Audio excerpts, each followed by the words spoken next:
Госпожа Панайотова. Председател, уважаеми господин комисар, на първо място бих искал да поздравя докладчика господин Пипър за работата по доклада и направените констатации обективни в него.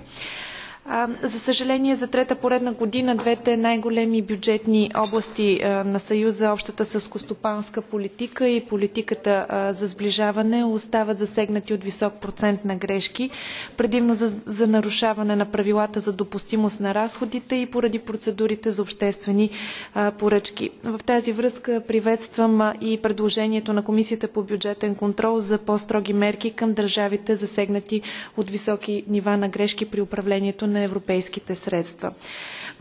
Моите два въпроса към комисар Шемета са: първо, считате ли, че приетите правила за налагане на финансови корекции вече дават резултат по отношение на превантивния характер, който би следвало да имат, а именно да стимулират националните правителства да бъдат по-дисциплинирани и да предприемат активни действия, за да адресират слабостите при управлението на европейските средства?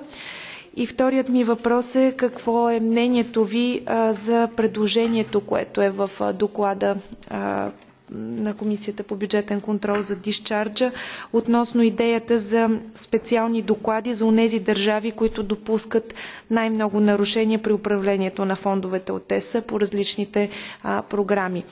На последно място бих искала да отправя една техническа бележка по доклада, която е отбелязана в обзора на КОНТ и ще бъде отразена всъщност в окончателния текст на доклада след гласуването му. Става въпрос за параграф 210. Датата на доклада за механизма за сътрудничество и оценка следва да се чете 22 януари 2014. Благодаря.